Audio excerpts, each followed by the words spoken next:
امید چھوڑ دے گا، اور تیسرا دوست وہ ہوگا جو دنیا میں تھے تو بھی اللہ کا ذکر کرتے تھے، لیکن وہی وہ قبر پر جائے گا، میدان محشر پر جائے گا۔ کون کو؟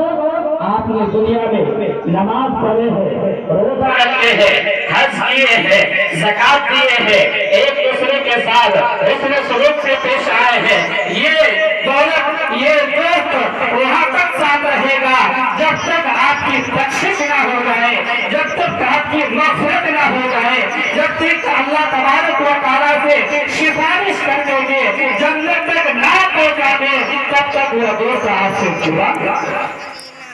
میرے پیارے دوستو، انسان کا تین دوست ہوا کرتا ہے، جو ایک گھر ہی تک محدود ہوتا ہے، دوسرا قبرستان تک، اور تیسرا میدان محشر تک۔ اس لیے جب انسان اس دنیا سے جاتا ہے، انسان لڑتا ہے، حضرت عامر رضی اللہ تعالی عنہ سے یہ روایت ہے کہ میرے آقا و جہاں سرکار مدینہ صلی اللہ تعالی علیہ وسلم فرماتے ہیں کہ جب انسان کو قبر میں رکھا جاتا ہے، قبر میں سلایا جاتا ہے، قبر میں اس کا بچھونا بچھا دیا جاتا ہے، لوگ مٹی دے کر کے وہاں سے نکل جاتے ہیں، نکلنے کے بعد اللہ تبارک و تعالیٰ کے حکم سے اس انسان کے پاس فرشتے آتے ہیں، اور فرشتے آتے ہیں، اور پھر یہ بھی میرے آقا فرماتے ہیں کہ جب وہ فرشتہ آنے سے قبل اس کے اعمال جمع ہو جاتا ہے، اس کا نیک اعمال جو دنیا میں اس نے کیا تھا وہ جمع ہو جاتا ہے، چاروں طرف سے گھیر لیتا ہے، اللہ تبارک و تعالیٰ حکم دیتا ہے اے فرشتوں تم جاؤ میرے اس بندے کو عذاب دے کر کے آؤ، اس انسان کو عذاب میں گرفتار کر دو۔ میرے پیارے دوستو، وہ فرشتہ آتا ہے، آنے کے بعد جیسے ہی اس انسان کے پاس پہنچتا ہے تو کیا دیکھتا ہے کہ اس انسان کے پاس جانے کے بعد جانے کے لیے کوئی راستہ نہیں ہے، کوئی راستہ نہیں ہے، اس انسان کے پاس جانے کے لیے کوئی راستہ نہیں ہے، چاروں طرف سے گھرا ہوا راستہ ہے، میرے آقا دو جہاں سرکار مدینہ صلی اللہ تعالی علیہ وسلم کے دیوانوں، میرے آقا دو جہاں سرکار مدینہ صلی اللہ تعالی علیہ وسلم کے دیوانوں، جب میرے وہ فرشتہ چاروں طرف سے راستے کو بند کرتا ہے کہ اس انسان کو کیسے عذاب دیا جائے، کیسے عذاب دیا جائے، لیکن کوشش کرتا ہے کہ اس کے سر کے طرف سے اس انسان کو عذاب دینے کے لیے اس کے پاس چلا جائے، لیکن جیسے ہی اس کے طرف سے جانا چاہتا ہے تو روزہ کھڑا ہو جاتا ہے اور عرض کرتا ہے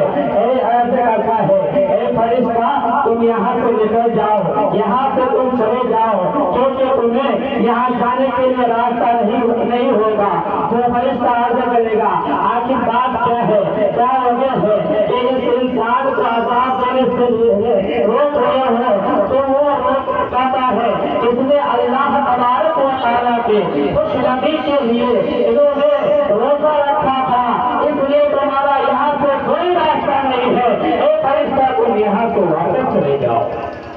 پھر کیا ہوتا ہے آگے دیکھیے کہ وہ فرشتہ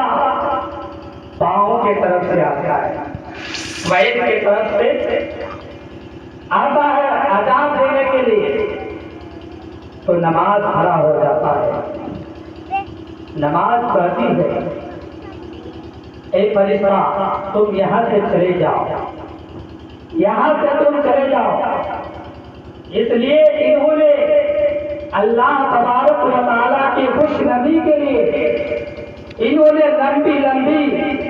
نمازیں پڑھا کرتا تھا، اللہ تبارک و تعالیٰ کو راضی کرنے کے لیے اس نے نماز پڑھا کرتا تھا، اے فرشتہ تم یہاں سے بھی چلے جاؤ۔ پھر وہ فرشتہ لوٹ جاتا ہے، پھر ہاتھوں کی طرف سے آتا ہے، ہاتھوں کی طرف سے آتا ہے تو زکات کھڑا ہو جاتا ہے، خیرات کھڑا ہو جاتا ہے اور کہتا ہے اے فرشتہ تم نکل جاؤ، تمہارا یہاں کوئی راستہ نہیں ہے، اس انسان کا عذاب دینے کے لیے تمہارا کوئی بھی جگہ باقی نہیں ہے، اس لیے تم یہاں سے چلے جاؤ۔ تو اس نے کہا پھر تو یہ کیا ہے؟ اس نے کہا کہ ان ہاتھوں سے انہوں نے اللہ تبارک و تعالیٰ کو خوش کرنے کے لیے ایک غریب انسان کی مدد کیا کرتا تھا، ان ہاتھوں سے اللہ کے مقدس گھر کو بنا رہا تھا، اللہ تبارک و تعالیٰ کے مقدس گھر کو بنانے میں یہ ان ہاتھوں سے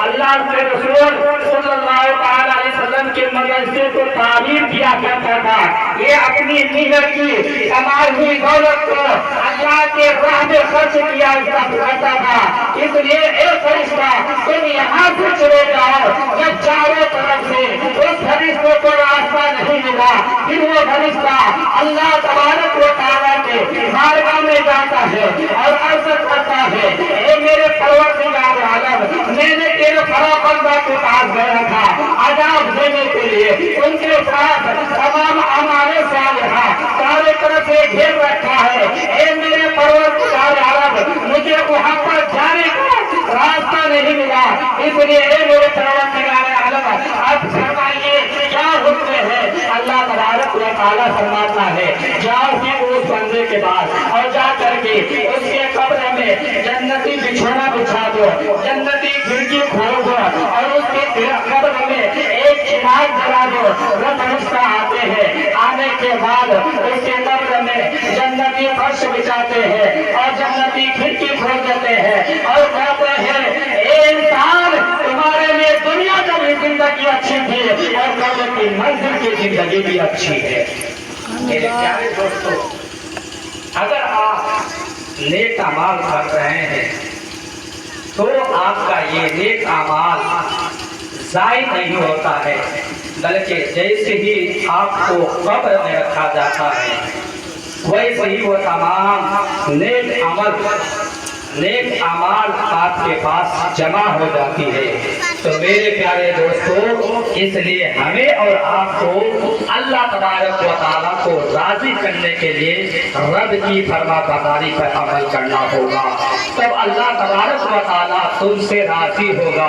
اس لیے اللہ تبارک و تعالیٰ قرآن مقدس میں ارشاد فرماتا ہے قل ان کنتم تحبون اللہ فاتبعونی یحببکم اللہ، اے میرے